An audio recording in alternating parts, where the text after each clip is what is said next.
Hey guys, don't mind me. I'm sick today. Not really sick. My anxiety level's really high. But anyways, I just wanted to share with you a personal experience that I've had multiple times in my lifetime.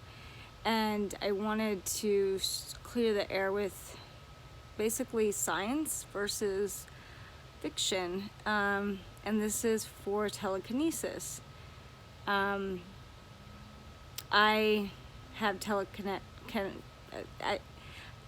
let's just say I've done things, moved things when, I wasn't touching it and there's no way for it to move. And then there's other things that, that I was born with. And I think that's what gives me anxiety.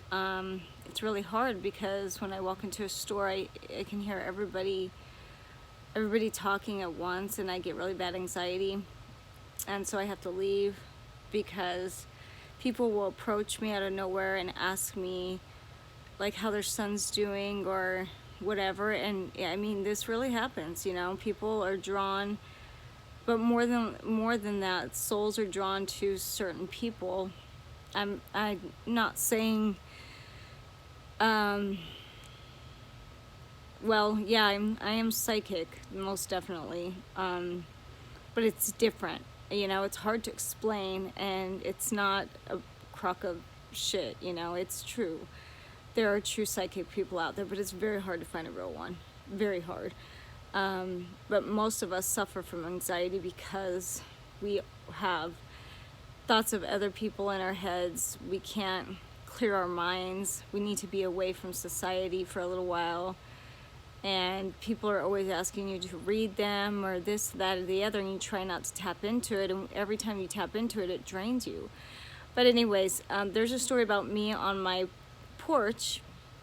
Now, this is the last time that I literally witnessed with my own eyes my telekinesis. So I was sitting on my porch, and it was nighttime, and I was sitting on my workout bench, and I was really irritated. I was fighting with my husband. I was just so and I was waiting for a lawsuit to end because I got into a really bad lawsuit, and because the people hit me on a motorcycle and I broke my legs. So anyways, I'm sitting there and I'm just thinking of all these things, and it's just like this big ball of energy inside of you that needs to get out, right? So where does that ball of energy go in order for you to get it out? Sometimes, well, in telekinesis, this is why scientists have it wrong. You don't stare at an object for hours or minutes or whatever it takes and try and concentrate on it to make it move. That will never happen, unless you're projecting and you know how to project energy into the object. That's what telekinesis is. So basically, I'm sitting there. My energy level is really high. I'm really annoyed. And I have a weight bar. It's about a 20-pound, 25-pound bar with weights. The weights weren't on it, actually. There was no weights on it. So there's a 25-pound bar on my patio. There's no wind. My patio's fully enclosed, and I'm just sitting there thinking, and then I look down. For some reason, something just made me want to look down. So I look down, and here's my weight bar just sliding across my floor on my patio. Not rolling, like let's say I accidentally kicked it, it rolled or something. No, it's sliding. And it didn't freak me out because a lot of things don't freak me out because I've been through a lot and I've seen a lot that you guys would probably think that's impossible or don't believe in.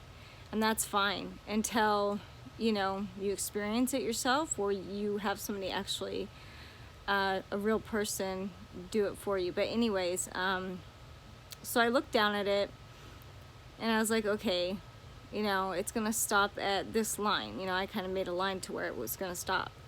And so it went, and so it rolled about, it didn't roll it, like, it went across my patio about I want to say like half a foot, which is phenomenal because, you know, we're talking 25 pounds of metal here and nothing to move it except for your inner strength, molecules, atoms, stuff like that. That this is, you know, truly the truth. Like, you project onto other objects. So I don't know if you guys ever heard of this, but how when people die, they take on a form, or they project their energy onto a certain object, and then they say that the object has bad luck because that person's energy is projected onto that object. Well, this is kind of the same thing with telekinesis. So anyways, like I said, telekinesis is not something where you stare at something for a blank amount of time and then it moves. It is actually something that happens to us when we don't even realize it sometimes. Most of the time we won't realize it. We won't know it's happening. And it could happen to everyone and they just don't think about it, because it could be as small as like a quarter of an inch. You move something, but you didn't know it, you know, like a cup or something. So anyways, I just wanted to clarify that. And believe me, if anyone can prove me scientifically wrong on this, I would like to see it, because I will call their bluff, because this is the true way somebody can be telekinetic, is not by knowing, you know, like, it's just a different ball game than what people think it is. So anyways, telekinesis, yes, you are moving things with your mind, but you don't notice it. And then once you do notice it, like when I noticed it when I saw the thing moving, because I could hear it because it was so big, I didn't stop and get scared. My thoughts and reactions didn't change. So I was still protruding that energy onto that piece of object. Now I've come to notice that the objects that I can mostly move with my mind are metals, you know? So I don't know if that has something to do with anything, but I just noticed that they're usually metals. But anyways, yeah, I've been called out many a times, like, you know, kind of, let's say, bullied by people because, you know, of what I've done in the past, like what I can do, and they don't believe me, and then I prove them wrong. But before I prove them wrong, they're like, you know, they see stupid things like, why can't you predict the lottery? You know, it's just stuff like, we don't have a choice. I didn't ask for this. I didn't want it. And for years I fought it. And then finally I let it in, because I was just like, well, if I gotta understand it to learn how to cope with it. So I let it in, but it never goes away, you know? And I try not to tap into it too much. So anyways,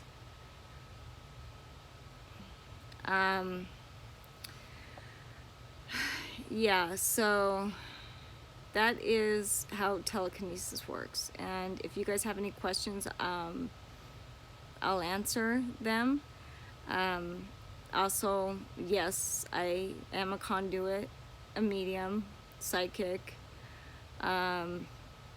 you know, telekinesis is something I think we all have.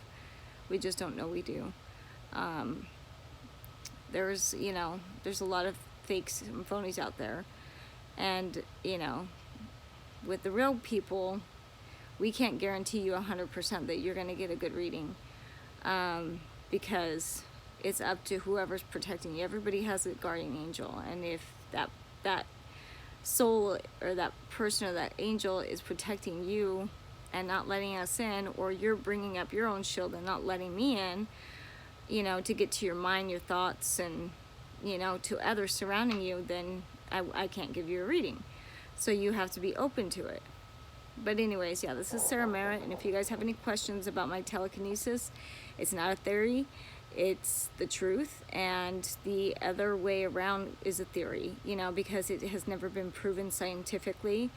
And, you know, I wish that I wish that I would have recorded that, and I did not. But anyways, next time, hopefully I'll have my phone ready. It's just something that you don't know when it's going to happen. Okay? So I'll talk to you guys later. Bye.